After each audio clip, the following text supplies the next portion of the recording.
say, cause are in my favor. Yeah. You leave too much to change. Hello, hello, hello. Good morning. Happy Sunday. We're so delighted to have you here with us.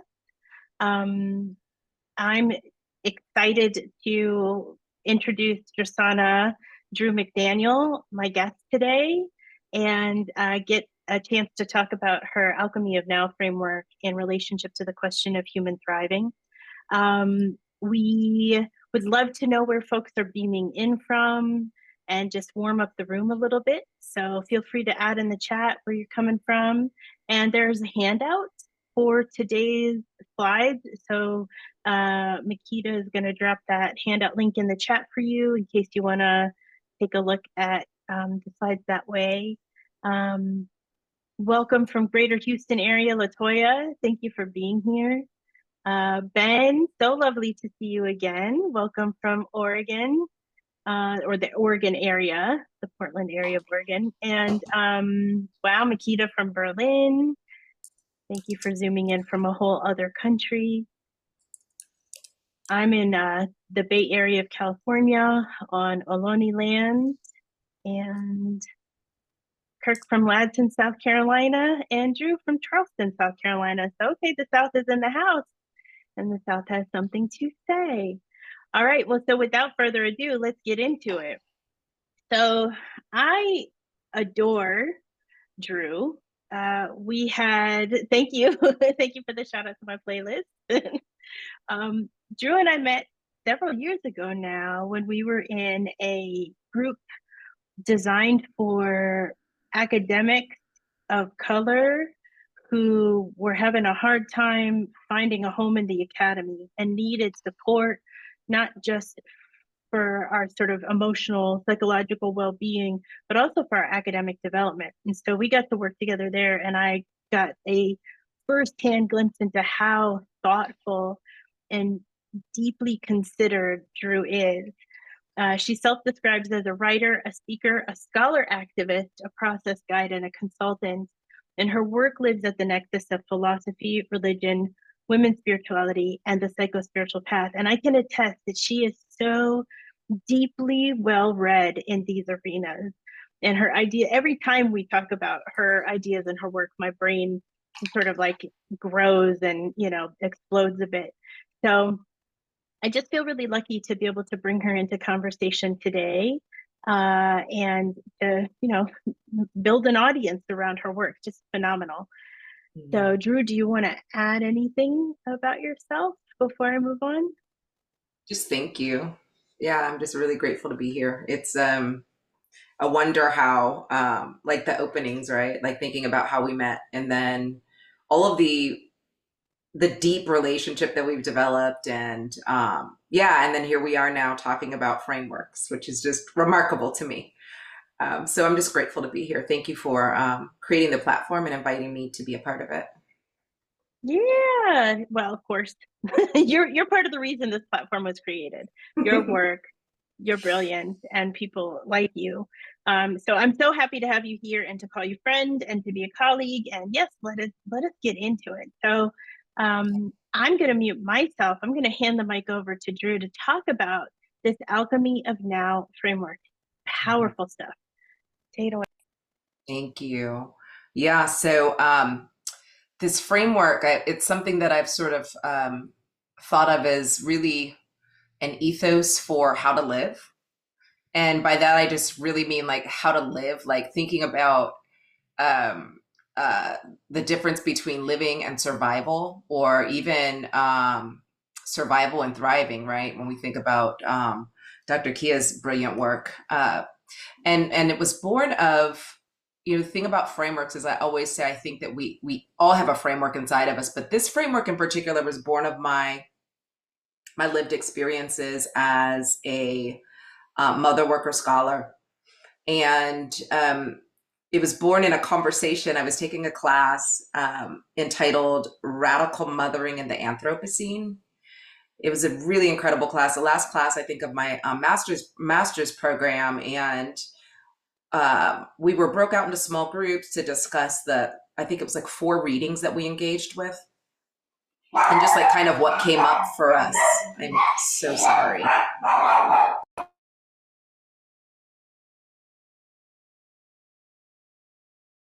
I'm having my daughter close the door. I'm so sorry. That's just But life happening.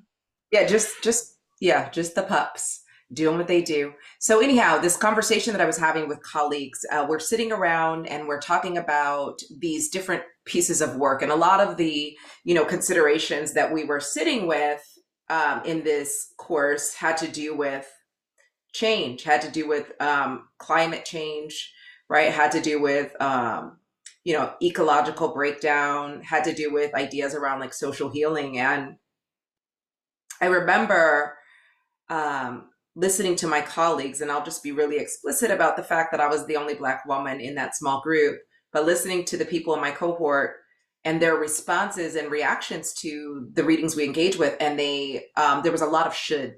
There was a lot of should coming up. There was a lot of, yes, it was an amazing course.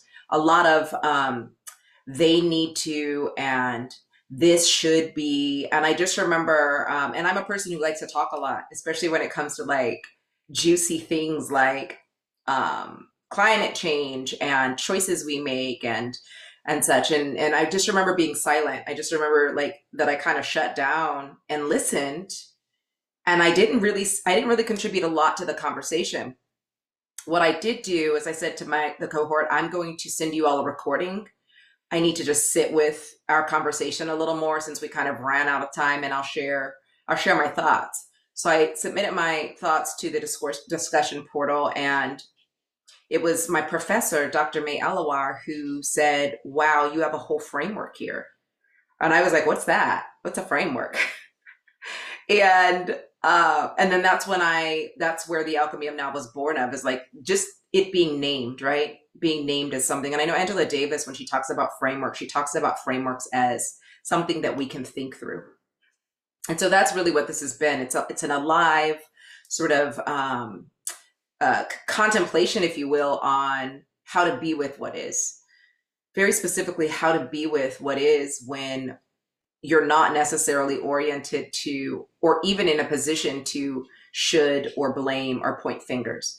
And so what I mean by that is, I just remember thinking, wow, now as a mother, I had 2 children at that time. I have 3 now. Or no, I have 3. I had 3 at the time. As a mother of 3, as a single woman, as a worker, as a person emerging from a lineage that has had, generations of oppression, the things that I'm doing are very much like there's some audacity in attempting to kind of live, right? And so I was thinking a lot about like, well, what are the things that we contend with? What am I contending with? That sort of, let me slow down. What am I contending with that is different from how these folks are talking about contending with what arises? And thinking also about coming from a lineage that did not, could not often like turn away, deny, or point to someone to fix this thing that is. For example, to fix zoning, practices that would have me to sort of travel across an entire city before getting to work in the morning, or contending with, every single month sending my landlord the same email asking for extra time to pay my rent. And so really grappling with impossible, sort of seemingly impossible conditions. And so in thinking with the work that I was reading, I should say, thinking with the work. And one of those pieces actually was an Octavia Butler piece from Parable of the Sower that changed my life, just being in relationship with it and thinking about, how is it that I'm still here? How is it that I turn towards life when looking at characters like Lauren, who, they're dealing with the apocalypse, right? She's dealing with what could seem like an impossible way to be in the world, and still is attuned to ways to be here still. And so these are the 4 contemplations that were sort of really kind of came up first for me, was this idea that what I'm seeing is is the absolute guarantee that we will have to grapple with change. And it could be the climate change, it could be that, but it could be also just the unexpected, right? Like we know nothing. We are constantly going to have to contend with the unknown. And so that was the first thing, as I was thinking about how do we turn towards change as opposed to away from it, as opposed to denying or numbing or all the things that I think are coping practices that can keep us also from moving through things. The second was paradox, this idea of sitting with the fact that several things can be true at once, right? And really, as this even continues to grow for me, it's not only, I just facilitated this week for a consortium for professors in women and gender studies in South Carolina. And one of what I was most interested in sharing with them is like that we're still here, right? Because there's a lot of folks who are, there's a lot of fear around like, what do we do? Everything's being taken away. And, and I don't necessarily think that's the proper orientation. Like we could feel that, but then also how are we going to be with what is? And so I would say to them, I said to them, so here's the thing. This is true and this is true. And while it's really very easy to say this is bad and this is good, I don't really know where that gets us, right? It's very easy to say that. And I was talking about June Jordan, her work where she says, that solidarity cannot be built by hatred of a common enemy, right? And so thinking a lot about that, like Bayo Akamalape's post-activism, the opportunity, the invitation really is to reckon with the fact that what is here. And it's not just going to be burned down, right? And so what do we do with that? So for me, it would be, you can't do this thing, Drew. It's impossible. You do not have the capacity for this. And then it would be also, you're going to do this thing. You're going to do this thing. And so to be able to sort of notice that these are both very present and to sit with it long enough to see a way through, if you will, to see something emerge that seems like possibility. And so that's the paradox piece. The third piece was the remembering piece. And this comes from, for me, let's go with another impossibility. This academy wasn't built for you. I'm going to get my master's degree, right? This academy wasn't built for you. I'm going to get my PhD. You do not have generational wealth. My daughter is going to go to school and study what she wants to study. Like these sorts of things. And what I found is that I had to attune to a different kind of script. And so I found a lot of what kept me in the academy was the archives, right? The wisdom of Black women luminaries that came before me. Toni Morrison is in my office over my shoulder. It's also reading other people though who were out here trying to contend with situations that were harmful or where they felt at risk and unsupported. And then thinking about, well, what are we attuning to?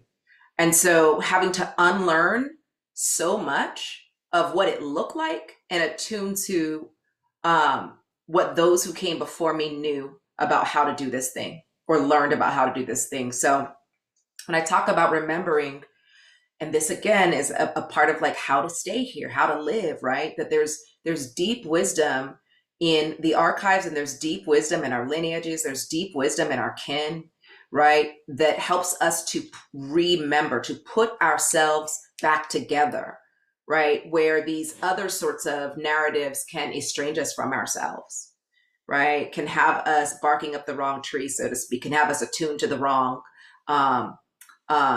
trajectory of how to do this thing called life. And so I had to attune to that, or I was able to attune to that. And and so what came of that for me was this, oh my gosh, oh, there's a wealth of wisdom here, right? That lives in, that I just have to go seeking, right? That I have to excavate because we're not necessarily taught these things, right? Especially when we're dealing with overculture, sort of like that people of the global majority, depending on where we aren't taught our stories, our narratives about how we got through, about how we do things.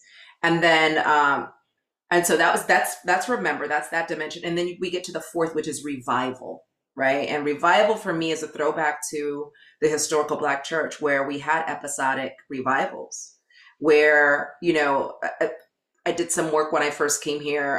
Well, not first came here, but in my master's program around the Simbi, and also really wanting to trace sacred energies, that how sacred energies from the continent didn't die. They just, you know, they just dispersed. And being able to notice practices such as revivals, camp revivals, seeing evidence of the ways that people gathered to lift each other up so they could go back into and deal with unimaginable, you know, situations and horrors, right? And oppression, right? And enslavement and these sorts of things. So the revival piece, I was thinking about, like, well, how am I staying in this? And it was revival. It was seeking that very intentionally and regularly. So not revival as episodic, like let's do this quarterly, but revival like I need revival every single day. And what does that mean, right? What does it mean to notice revival every day? And I would talk about, you know, for me, it was literally like the sips of air and the slivers of light, to be able to attune in such a way that I could notice the gifts, the beauty, the joy, the pleasure, and coming to understand that all of that, like revival is also very much foundational to being able to contend with the change and the paradox, right? And then you see where these overlap. You know, there's some what I'm kind of calling orientations, that inside of these, learning to even become grateful for change, but to reckon with change, to be with change, to perhaps change our relationship to change, as opposed to trying to change the fact that things will change, right? Same with the paradox, that in order to grapple, as we grapple more regularly, as we build and fortify new muscle by being with these isms, that there are ways that we start to notice how, for example, ritual and practice help us contend with change, right? We start to notice how, when we're grappling with paradox, we can recognize that there's agency and the ability to respond to what arises by making the choice to not binarize, by making the choice to hold it all, by making the choice to look at it unflinchingly at what is. That there is this way that doing that alone, right, is a practice in agency. So we lose these ideas, I think, of, like, for me at least, like powerlessness, these illusions that we don't have power, depending on how we conceive of power even, right? But the ability to respond to what arises, as opposed to run from what arises, right? As opposed to cower, or even, like I said, blame it on someone else. So that's why you see that in that ellipses between sort of paradox and remember. And the remembering and paradox, of course, play really beautifully together, because when we retrieve that new wisdom, or that old wisdom that was obscured, when we make contact with the truth, right? These truths that are our own truths, right? That then it's easier to have agency. Oh, you mean I can do this? When I'm reading these archives and they're saying, this is what I did, this is what it was like, and I made it through this. Oh, okay, so this is possible. So I can have agency, I can respond. And then moving between sort of the ellipses between remember and revival, we have this, when we're remembering, this excavating, we're retrieving, that there's these there's this awakening. There's this awakening. If I was attuned to the narrative that never was for me, now I am awakened, or even endarkened, we could say, you know, as a nod to the brilliant work of Cynthia Dillard, by retrieving that which might be under the surface, right? Where all the fertility and all of the growth is happening. So it's really a reorientation in such a way that helps us to know more about how to be.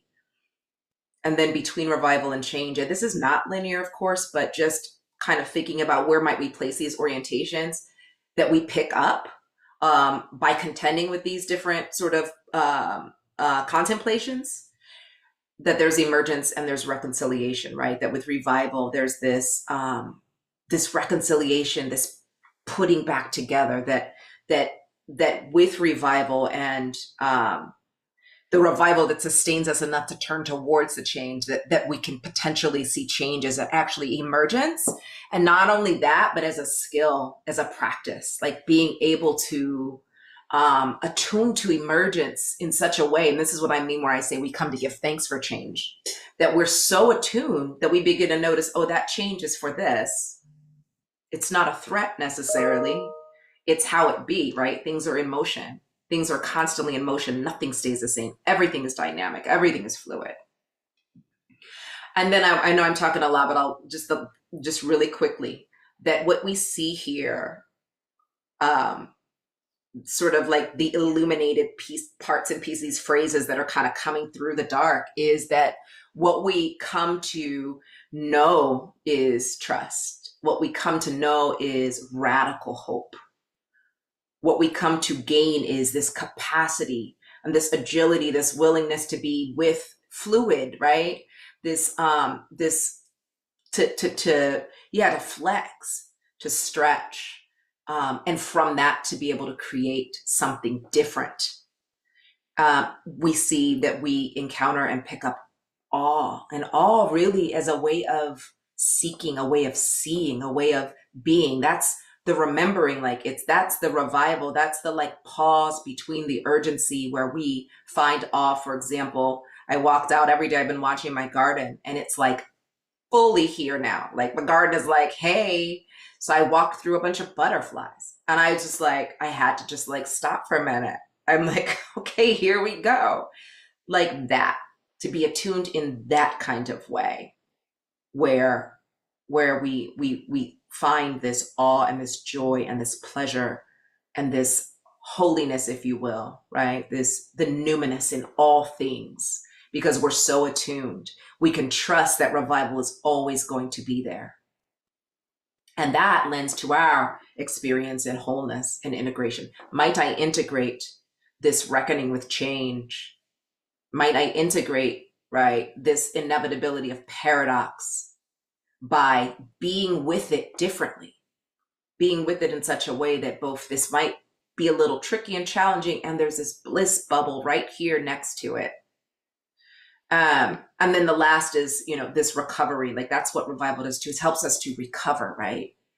Helps us to have compassion, helps us to be in relationship with power in such a way that is different. And I'm kind of moving away from power over and power with, because those are binaries as well. But just power. And that comes from, just engaging, I think, with, for me at least, the potential is that if we're engaging with these contemplations in such a way, that this is what might arise of them. I hope that makes sense. Wow. Can I say back some of what I took from that? I think it does Please, make that would be sense. helpful. Yes. It's so beautiful and robust and holistic. I just love, all the ways that this, I think, invites, there's something about sitting, right? You said, be with what is. There's something about this sort of stillness of sitting in the reality and of this sort of the inevitability of change, the facts of paradox. This is life. Two things can be true at the same time, and we may never understand why they are. That there's things will change. We won't always have the answers. We won't always understand. But we can, the more we can accept that and sit with that and recognize that that's not the end of the world, or the end of all possibility, then we can be in that discomfort or be in that pain and recognize that inevitability of change is also vast. It holds potential. It's generative, right? So I really find this, it's emergent. I find this so reassuring in a moment of apocalypse, like, which is, also not permanent, is also a moment of considerable change and several paradoxes. So I'm hearing that, and also loving the idea of building these rituals and practices of being with what is, of, not, I heard you talking not just about creating the sort of practice of revival, but also being present to the places where it exists in your life. And that shift, that reorientation to awareness, just extraordinary. I am curious about the spaces where you locate sort of the work of the self versus the work of the community in this model, right? And in this kind of framework. And for really, it's just such a beautiful blueprint for living in the world, especially this world. Where do I, the individual, take ownership, and where might I need to really rely on a community? Mm. Gosh, I mean, we could really, we could really like see the both and throughout the entire framework. But I'll start with some things that I've experienced, that are that both and. So one, for example, would be sitting, literally. So the practice of sitting, the practice of contemplation, and the practice of that as a sort of ritual that is touched often, right? Because it does something for the nervous system to slow down and be still. I love that you started with that, by the way, naming that sort of that stillness in the dynamic, if you will. And that, for me at least, what I've found most recently doesn't have to be an individual endeavor, right? Like, I sit with a group. And so in that way, it's also community, but it's also me encountering me, not to quiet me, but just to recognize that there's this me, that this interiority, this deep interiority that can be attended to. And what that does, I think, is increase my threshold for my capacity to be able to sort of handle things that come my way. But I also think about the fact that when we're doing these practices, so another thing for me might be like an individual might be, I'll and I talk about this often. One of my practices is to walk in the regional park near my house. And I can walk and listen to a podcast, so I consider it work too. Like, I don't really see a difference actually at this point in my life between work and my life. But the walking is also another practice that helps me to be with what is, to be with the now, to notice all of the changes, to notice what's happening in the marsh that wasn't happening a month ago, to be so clear. And then I can, jump on a conference call. And there's a way that those practices shape how I show up in community, if that makes sense. They shape how I'm able to be with my beloveds. I consider most of the people that I work with are my beloveds, how I'm able to be with them in such a way that I think invokes the framework, right? I think invokes the framework, so it becomes us. It's not just, it becomes us. It's literally the way we talk. It becomes the filter through which we see all the things that we're contending with. Am I like answering the question at all? Because absolutely. Okay.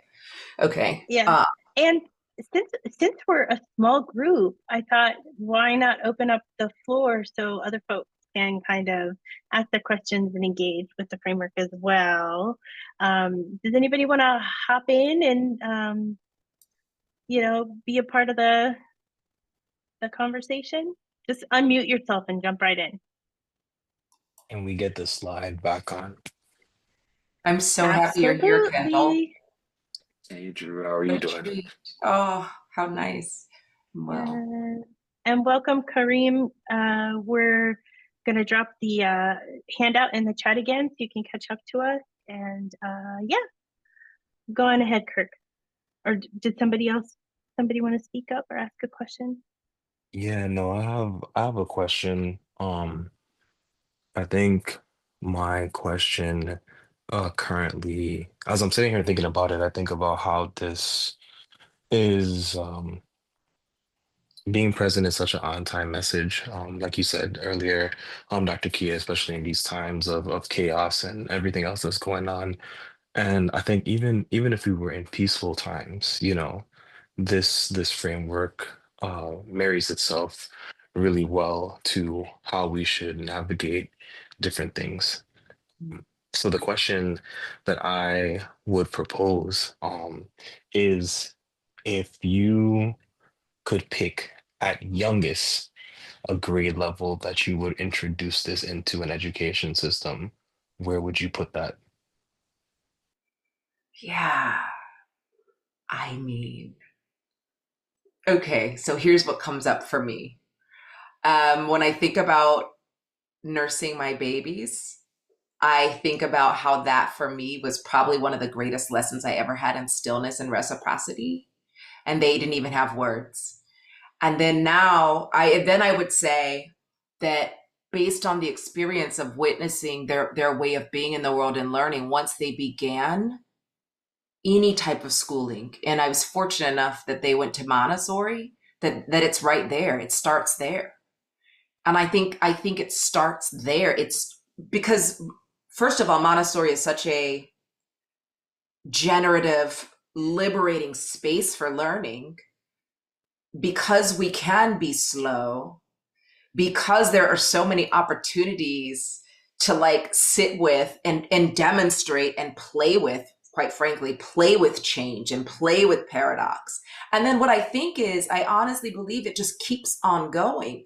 Like, and maybe it's the ways that like with Montessori, we're often following the child. I note, I'm just going to say this. I note I'm grateful that my children had that for foundation, and then also went into the different school settings, because I do feel like it taught them to contend with paradox better. Like you can't always have, it's not always going to be everyone following you.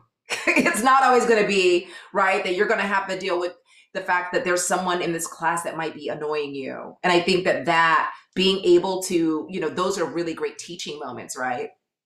So I just appreciate the question, but I do think there's something for this framework at almost every level, because we're oriented in such a way, right, that our curriculum would reflect that.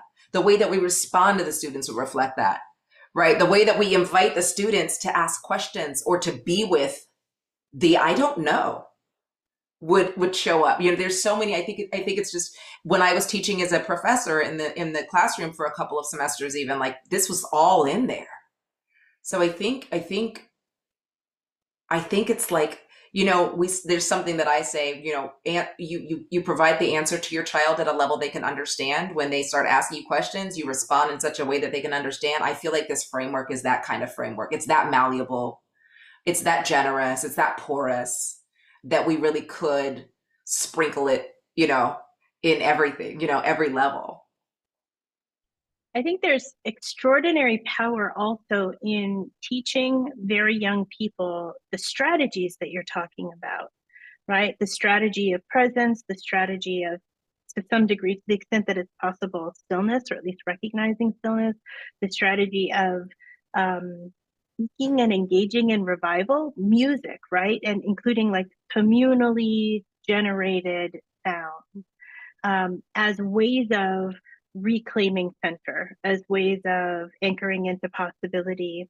And I think what we see in the more mainstream K-12 setting tends to diverge from this pretty dramatically.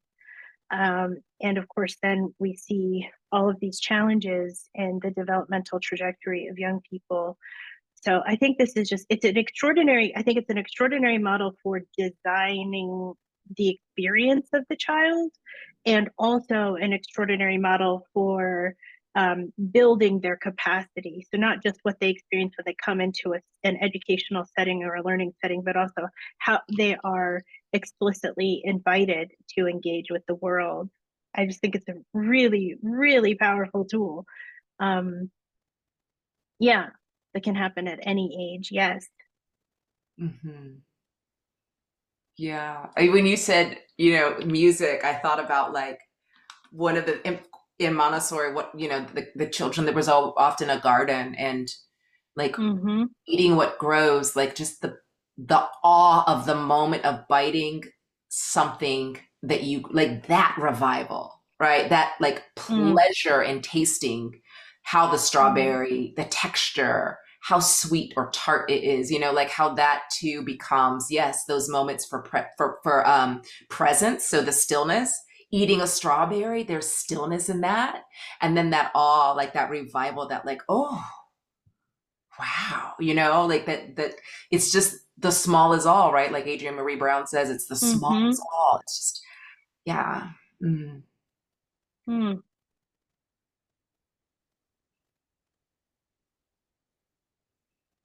Gorgeous. Anyone else?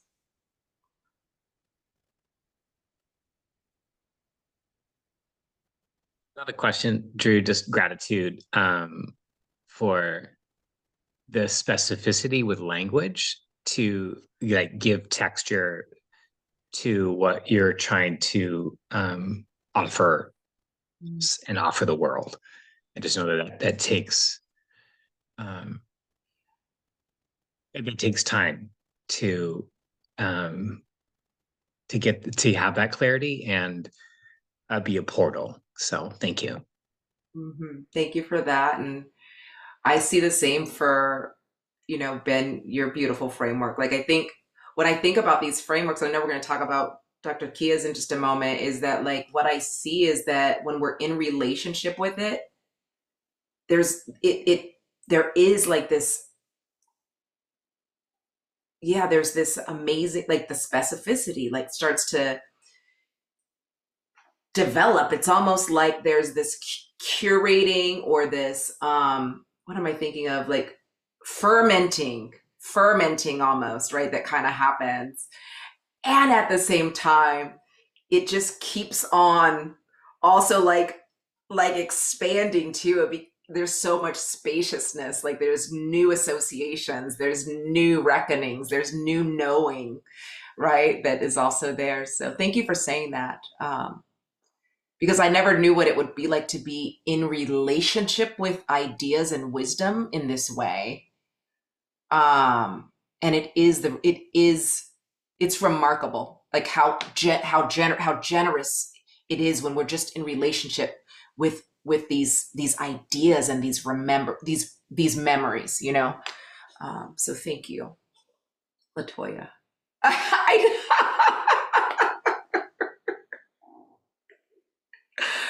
Oh my gosh, Latoya. It says, my background is unpredictable, so I won't go off mute, but I will say this. I know it's Sunday, but I didn't expect you to preach like this. You have no idea how happy that makes me. It's funny how the universe always puts you where you need to be to hear and see what you need to be able to grow. Scholar, mother of 3 kids, work and life is the same for you. Yes, thank you. Just being able to view this life and this lens you provided is really liberating. Thank you so much, because I think, and I say this all the time, the numinous is everywhere. The holy is everywhere. The divine is everywhere. The sacred is everywhere. And we can be like that, right? So I just really appreciate you acknowledging that. Thank you so much, because this does feel like a prayer, if you will, whenever I'm inside of even thinking, remembering, yeah. So thank you. Thank you.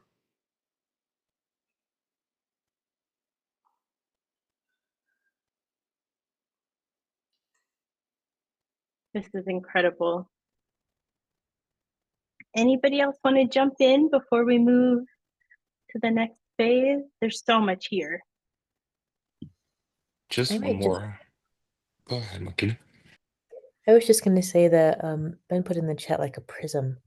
Um and it's so I really appreciate having spaces where there's like this overlap of the frameworks and having like a series where I get to see and having different learning communities where I hear something and I might be thinking about something transactionally, and then I'll see it in the chat and I'm like, oh yeah. And it feels like the opportunity to like remember is really present for me because I get in my head. I also like neurospicy, got a lot going on as literally everyone in the world. And it's just a reminder about how um, I don't know that I can do this alone. Like the liberatory work and the practices, changes coming, changes here. It's always been change, and the paradox feels like a lot these days. And so it's just I'm really feeling grateful for like the vibrancy in the chat and the different communities. Like we were just on a call a few hours ago, and so I'm all up in my feels, and then I have to be transactional, but then I have someone in the chat that helps me drop back into my body. Um, and so it's a really dynamic process. And I think that having the different frameworks and being able to continuously kind of what's my living framework, and then oh, you've got a framework, I've got a framework, and just continuing to kind of layer them on each other, it feels like the complexity feels somehow clearer when I get to see other people's frames, and I don't have to like, you know, have that be my only frame. In fact, having the multiplicity, having the plurality of views is I think what helps me deal with the complexity a little bit better is because sometimes it doesn't resonate, or sometimes, there's another just I just feel like I have a toolkit, a very livable toolkit, and not to make it about utilization, but really in my body, I'm able to remember, I'm able to retrieve, and that feels like a constant revival. So like I put in the chat like a daily dose of liberation with these different frameworks. I really appreciate it. And that is, first of all, whoa, of course, you amazing being. But that is also the like, that's why I always say I'm not playing when I say I am so grateful we found each other, because because we're seeking each other. And then there's that, I just said this recently, like we don't have to think, and this really comes from Margot Ozakawa Ray. We don't have to she talks about wonderful thinking. We don't have to think the same, but we're thinking together. And that is, if we are going to really live into the multiverse that this is, this pluriversing that this is, that's the thing. It's like, it gives me chills all over my whole body, because when you say church, LaToya, like that feels to me, or when you said Sunday, not preach, but when I say church, like this is church to me. Like this is what saves me daily, is thinking with others, is knowing I am not alone, is knowing I can say, well, here's what happened when I was in relationship with these ideas. And then someone can say, well, here's what happened when I met those. Or here's what happened when I met someone else's. And that's the point too, to our unique way of being. I think about Pamela Ayoyatunde casting Indra's net, to each being these nodes, radically interconnected to this net, and we're just reflecting each other. We're just reflecting, but we're never discut. The net isn't cut, right? And so we're just doing what we do. We're just changing shape, and you know what I mean, taking a little bit of it, and it's just such a miracle. It's such a miracle, and it is what this time, to your point, Kendall, it's what this time is calling for. And so when we find each other, we're just like, God, and we feel it in our whole body, because our whole person was seeking wholeness. Our whole person was seeking, like, being able to be the entirety of who we are with something. Not let me parse myself out to, from the neck up and be cognitive with you. But let me tell you, I got chills. Let me tell you that I'm weeping. Let me be touched deeply so I can remember something that I forgot. If it's okay, can we move into the next thing? Because it's also tied to wholeness. You saying our whole person is seeking wholeness. Ooh, wow. It Mm. really is that. It really is that, the journey.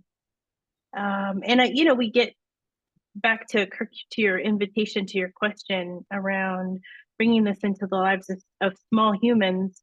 We can get really lost.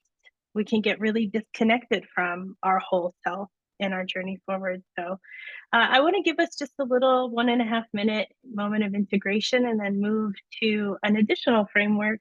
And I cannot wait to be in conversation with you, Drew, about it. So here, just going to give us a moment of integration to breathe.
I love that track so much because it's simultaneously very soothing and also a little sassy. And, it's got some groove. Um, that's my vibe. Okay, so hello, thank you for welcome back, come back.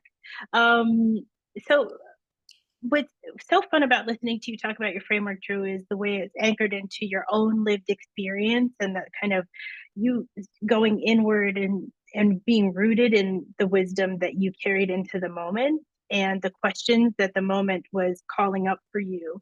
And then, of course, the wisdom that was available in the archives. Just powerful. My framework came out of me being really upset that my students were not getting what they needed. And I felt I didn't have enough wisdom to give it to them. So I also had to seek an archive or archives. And so in particular, what I was noticing was, as a high school teacher, when this framework first sort of began to take shape, and I was in my own phase of life where I was, was young. I was in my late 20s, early 30s, had entered into the K-12 public school system and was in my own moment of identity development and reckoning with having sort of quote unquote done all the right things according to the paradigm of how you view success in our culture and society, and being bottomed out, just completely, just running on fumes and not even connected in the most meaningful ways to myself. The closest I'd gotten was realizing that I wanted to actually work with young people as my profession, not as a side gig or as an afterthought, but in fact that I was very committed to the developmental well-being of these young people. But everything else, and I really mean everything else, I was a mess. Then I came into this space and I realized that we were setting my students up for essentially the same trajectory toward not being anchored in themselves, toward not being anchored in their passions and their joy. And so I did that for several years, and then I became an administrator in that space, and I wasn't figuring out how to do better, except that I was trying to show up to fill the gap. And I wasn't the only educator doing that. Like, we were all over there with like our fingers and our toes and our nose, in all of the little holes in, the dam, trying to plug all the holes, taking students to medical appointments and working with their parents to provide additional support and feeding and, spending extra time and hosting events and all of these things to try to wrap around a community where we had this entire institution that wasn't doing the work. So I got to graduate school and decided to find out what existed that specifically talked about the thriving of people who lived at the margins. And the first thing that it's important to name is that young people are a marginalized community. They're a disenfranchised, marginalized community. And they're subject to the whims of any adults in their lives until they have enough autonomy and authority to mitigate that. And so if you think about it, when they're very, very young, we make almost all the decisions for them, right?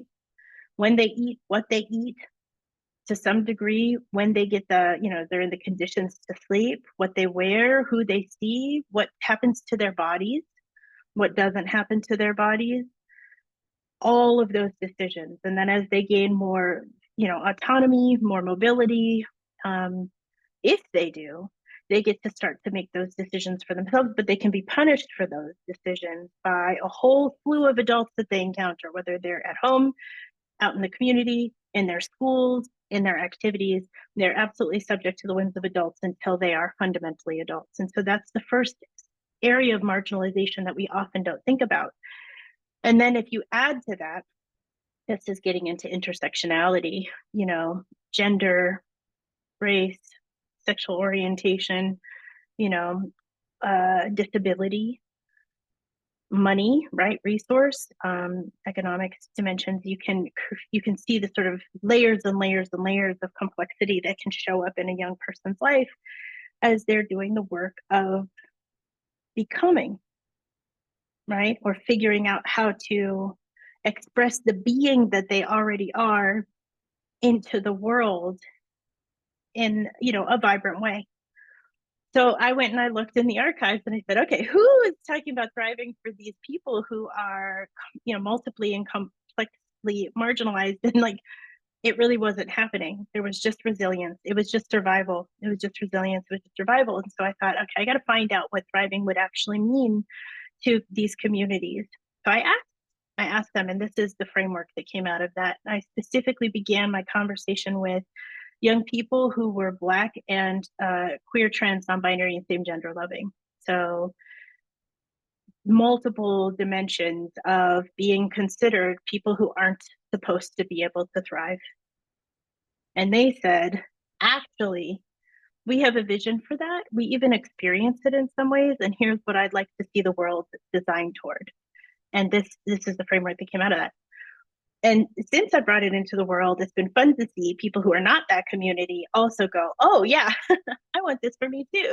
So that's what this is. Fundamentally, whenever I've asked people to describe a time when they felt like they were able to truly thrive, these dimensions kept showing up.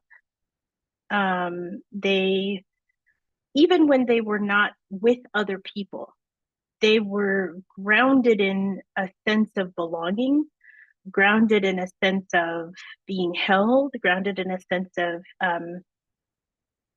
having folk, like knowing that they were going to be okay. And this is, like your framework, Drew, there's all this theory and research that lives underneath this adorable diagram, and some of that is tied to the fact that human beings need people, they need each other. We are social creatures. And when we don't feel like we belong, we experience a crisis. We experience a crisis of identity. We experience a crisis of existence. It is genuinely life-threatening to feel like you don't have people.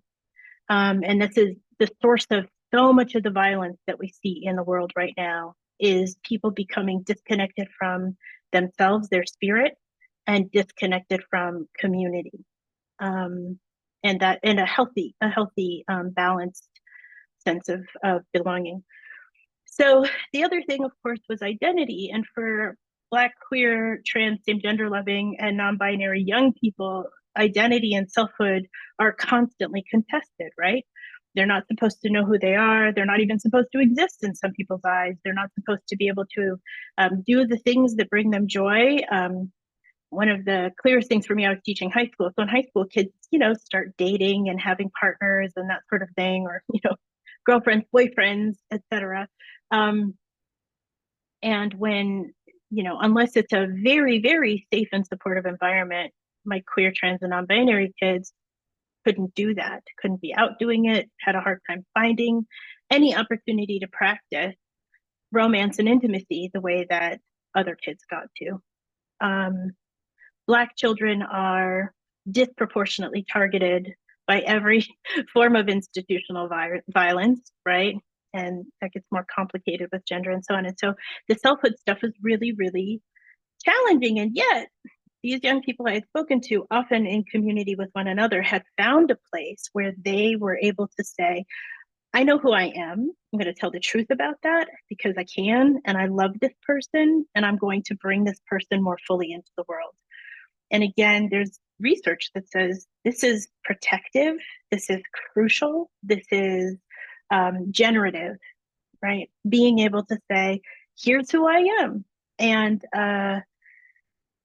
some of that research is not formal and out of the academy. So we were talking about that before, Drew, like not everything is of or from or for the academy.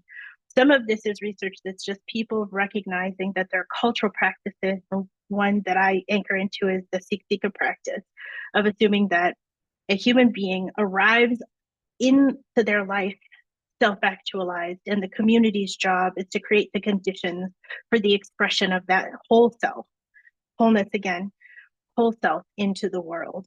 And the measure of the health of a community is our ability to do that for one another, right? So for these young people, they had to be resistant in their identity formation because they had to reject all of the nonsense that said they weren't supposed to exist and they weren't supposed to thrive. And the self-determination that came with that, this idea that they had to claim their right to become fully and make decisions about what that would look like. In addition, when people talk to me about thriving, they talk about all these different aspects of abundance. And some of that you'll see down at, like in the fourth word is resources. And of course, Drew, you talked about this a little bit, being, in a position to not know whether or not you're going to be able to pay your bills or support materially what's happening in your life, what your needs are, what you want to provide. That is a critical piece of the abundance, paradigm, but it's not the only thing. Abundance can show up, and you really hit on this, like spiritual abundance is a thing, expansiveness and possibility is a thing. Being honest about what is happening is an abundance practice. Lying about it, running away from it, blaming others. You talked about this. I took some notes. I thought this was so brilliant. Those are scarcity practices, but telling the truth about it, sitting with it, really accepting it for what it is, that's an abundance practice. As is dreaming, as is choosing to dream, as is hoping. Mariam Kaba calls hope a ritual, like a daily practice. Like this is a thing that you got to do every day. James Baldwin said hope is invented every day. This is, you talked about, Drew, the ritual, right? Of noticing those slivers of sunlight, right? Those sips of air, the butterflies in your garden, these are all abundance things. And of course, love and letting yourself be loved and loving others and deeply anchoring into love. These are abundance things. So these were all the kinds of things that came up. And I said, what does thriving look like for you? And of course, nobody will be surprised. The pleasure was a big part of that, right? And music, by the way, comes up constantly.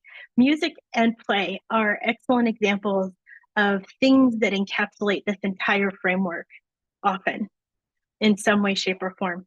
So, people talked about moments when they could be joyful, almost always in connection with community, right? This is sort of like the mutually generative joy, but not always. Awe.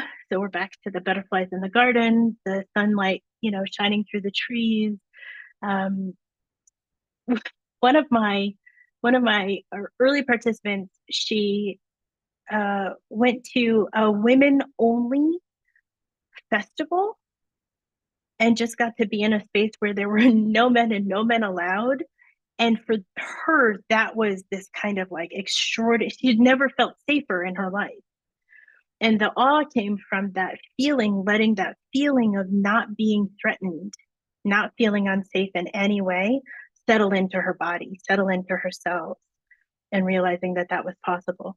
And then, of course, pursuing our passions and pursuing our sense of purpose is critical. And these things always came up in that ecosystem of pleasure, but also usually selfhood, often abundance. This is not a linear framework, and so on in play. So, and then, of course, and this one, I think, this is what I feel, Drew, when I sit with your framework is the relief, the ability to stop feeling like I have to fight everything. Which again was where this framework originated, was me being like, I'll fight everything, for my children. And just sitting and being and breathing into all those paradoxes, the reality of change, the hope and the potential of change, right? And the pain and the discomfort of change at the same time. When people talked about thriving, and this has happened since the study, but what they talked about often was, it was usually when they had a feeling of a moment of thriving, there was a relief. There was a moment of relief that was a precursor to that. They were able to put something down, some difficult thing faded away, some challenge got solved. And then that opened up the space for this sort of sense of wholeness, vibrancy, or being able to simply be. And I think, sometimes that can be very concrete. It can be something material. One of my participants was like, I finally got good grades. Like it's just like, whew, whew. And then all of this other stuff was able to happen. Another person finally left an abusive household. Whew, all of this was possible, and so on. But it's also, I think, the relief that comes from coming into this, I think with you, Drew, coming into an acceptance of your locus of control, coming into an acceptance of the state of things, which I experience as kind of tied to this idea of freedom, right? A freedom from striving for a thing that's not something that you can solve. You can't fix the institution. And if you sit there being in the pain of that reality instead of moving into the space, into the small space, the small is all space, where you really can exist and even make change, you end up just in a lot of pain and suffering. So there are all these ways that people experience relief, finding a pathway to well-being, gaining a freedom from something or the freedom to do something, experiencing healing, feeling finally sense of safety, or really being able to rest, and often claiming the right to rest as a piece of that. And then when all of these came together, there was this feeling of being able to simply be, this feeling of wholeness, this feeling of existing fully. And it wasn't, of course, permanent, unfortunately, or fortunately, because I think some suffering helps deepen our spiritual capacity for compassion, for appreciation. And these moments, what's been interesting is people I've worked with have been able to, in some cases, design their lives to increase the likelihood of these moments happening. And some of that is, action, and some of that is perspective, right? So that's this framework. Thank you for listening. If folks have any quick questions, I'd love to take them, but I also want to invite people into a process of just kind of thinking and sitting with both frameworks before we close out for the day. Any questions?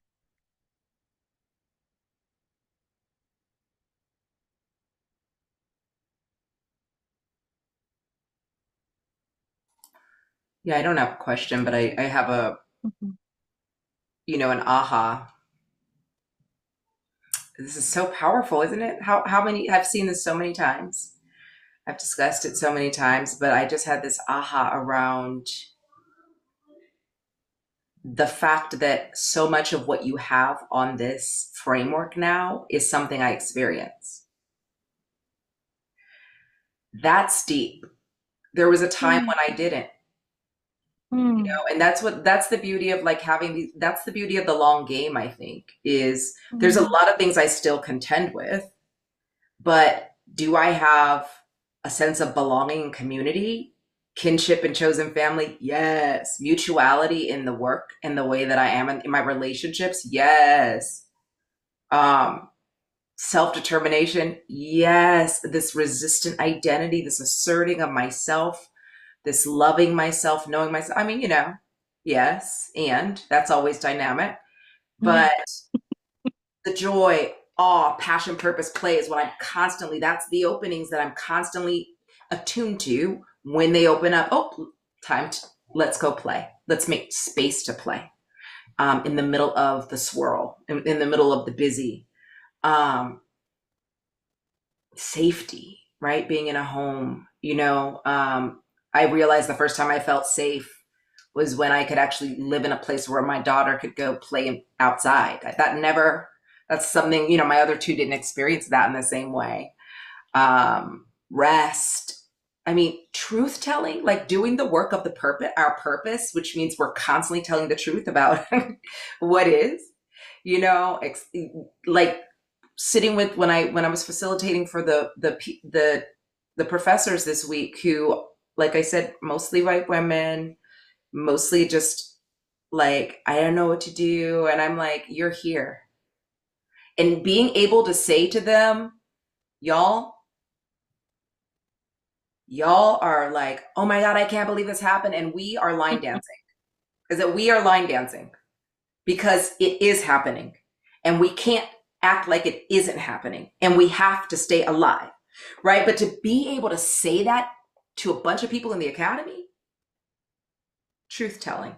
Like, so I'm just realizing and gazing on this that like, wow, about 3 years ago, if we looked at this together, I mean, I think we met actually 4 years ago, I would probably, I certainly wouldn't be able to say that so much of this resonated for me.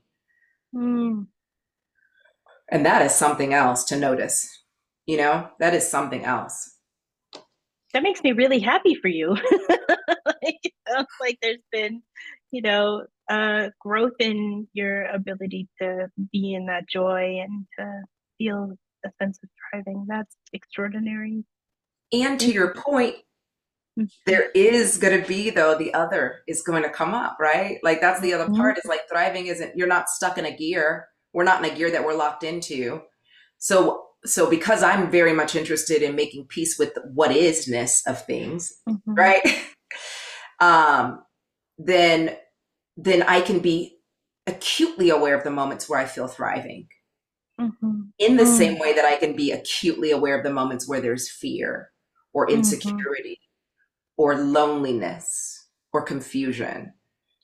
So it's not actually, like, yeah, go ahead. Go ahead, finish. Go ahead. No. I was just going to be really honestly thinking out loud, not even sure I'd have a concise sentence. So go ahead. Thank you. I was thinking about the both and. So the both and invitation of the framework is the recognition that there is suffering and there is a need, especially if you work in K-12 education. There was not a single day when I was in a school where there wasn't at least one crisis. Not a single solitary day. And on most days, there were multiple crises, and they could be anywhere in the ecosystem, right? It could be anything, anyone, and it was often our students experiencing really hard times. So we had to be responsive, and we had to accept the fact that they were going to be going through things and things were going to happen. This is the institution. So we had to be responsive to the exigent circumstances, right? We had to be in the urgency and in the triage and all of that. And the challenge that I experienced was that we were all as a collective pouring so much of our attention toward that that we had forgotten to design for something better. We couldn't be resourced to do that without support. The collective was critical there, right? The resourcing had to happen. And so the both and is really, yes, we have to deal with the shit, and there is a whole other world that we can build. Will it be perfect? No. Will it have suffering? Yes. But we don't have to live in this iteration, this imagination, this version of existing, nor do we have to leave that for the generations that come after us. And so that to me feels very resonant with what I heard you saying, Drew, in your framework about the paradox, about the sitting with, and about the powerful potential of change, you know, and the claiming of that. Yeah. Yeah, So no, you go ahead. go ahead. No, you I go just ahead. wanted to Sis. share with you. So one of the things that I read with in a lot of places that I go, that I share, is the Lola Olufemi, who has the book Experiments in Imagining Otherwise. She's got this just breathtaking. I'm going to consider it a contemplation just because it really like runs through my whole body. But the last line, she's talking about hope.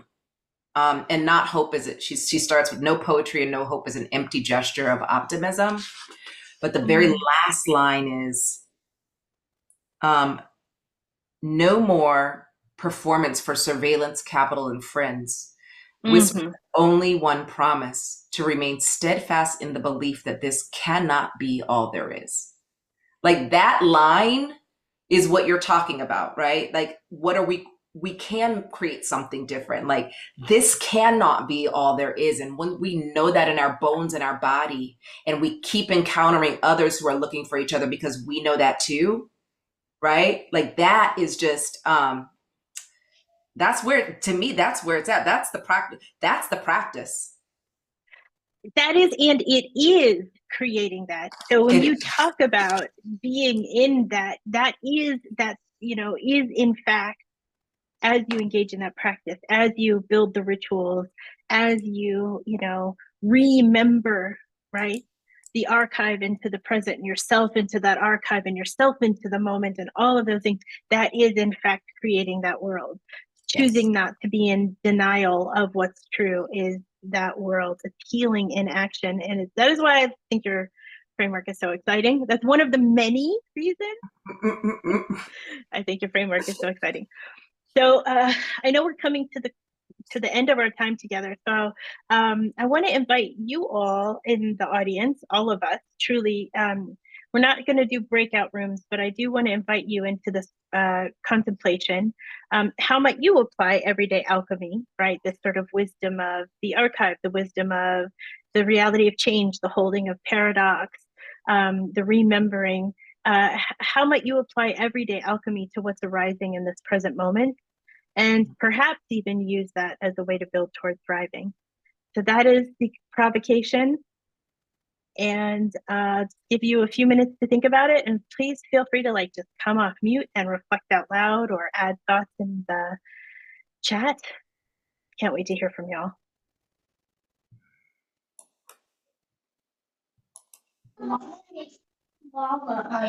Just wanted to jump in real quick and share, for me at least, I know I missed a chunk of time, but part of the everyday alchemy is kind of what you're hearing in the background with my two kids.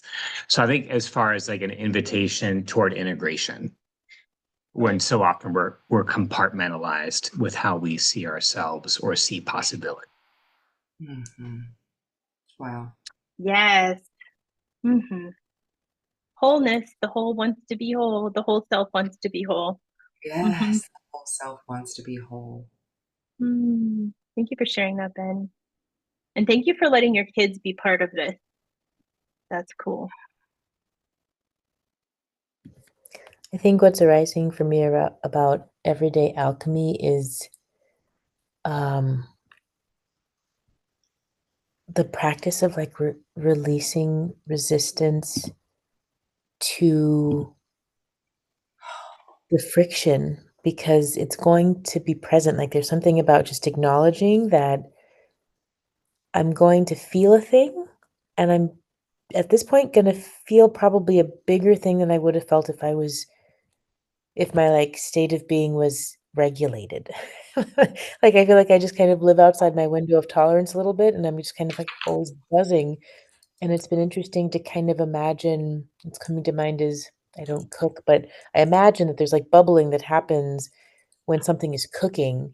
And I feel like we're in this cauldron that's just kind of bubbling over, and there's a part of me that wants to allow what's bubbling to be part of what, um, like that emergent, I don't have a strong sense of smell, nor can I cook, but the idea that like whatever's there is actually what is going to stretch my capacity to meet the moment so that I can have the freak out moment and then notice the trees dancing, or like notice my toes are wiggling, or if my left foot hurts, then my right foot doesn't hurt, or just like those little paradoxes where I can't change everything. It's not about influence or controlling things.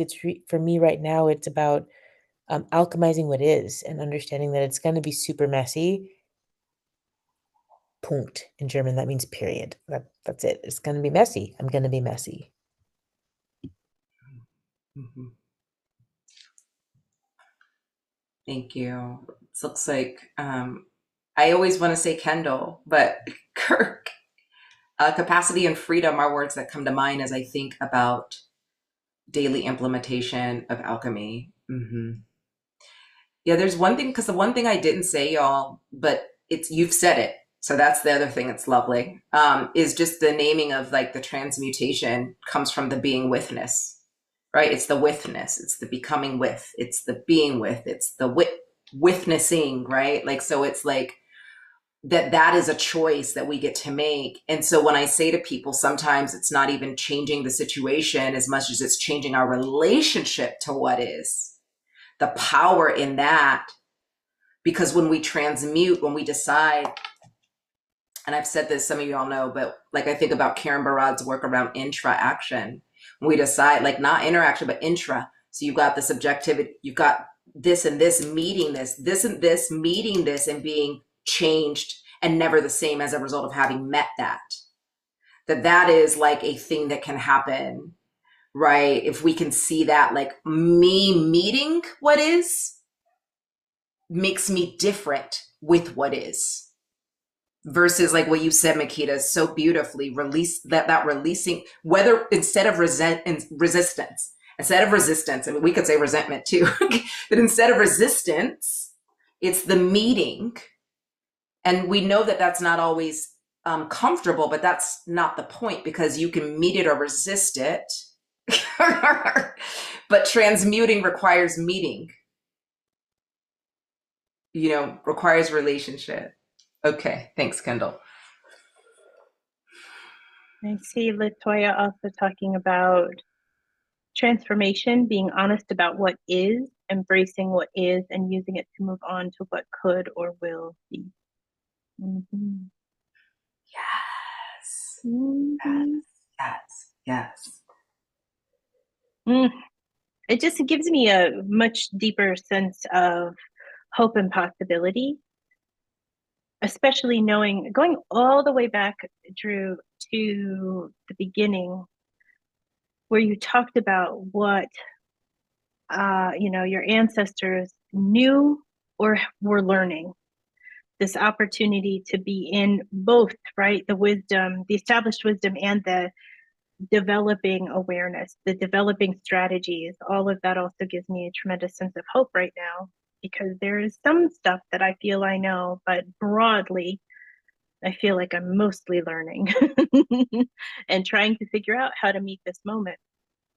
I love that. I really appreciate that, because at the end of the day, and this is why that's why I say orientations, because they're really like ways of being, ways of practicing. There's no arrival. Like, I also love that our frameworks, neither of our frameworks are self-help frameworks. It's not that. It's like scaffolding. It's like Northern Stars. You know, it's like that. Like it's like there's no arrival necessarily, but it's knowing, oh, there is like Olafumi says, there is a way to be otherwise, right? Like, oh, we can be otherwise. This isn't, you know, and that is, to me, that is I think that's what's so rich and generative about the frameworks, is I'm not trying to tell you how to fix yourself or anything. It is not that. Is how might you be with what is, you know, differently. Yes. And I loved how that opens up the potential for that otherwise. Ooh, and that thriving. What? And on that note, delightful Yeah. humans. Yeah, thank you. Come back again for more another time. Thank you for being here. Thank you for participating. And we hope to see you again. I'm going to close this out with a tiny bit of music. Okay. And Thank you so much. hope you all have just a gorgeous rest of the day. Thank you. Mm.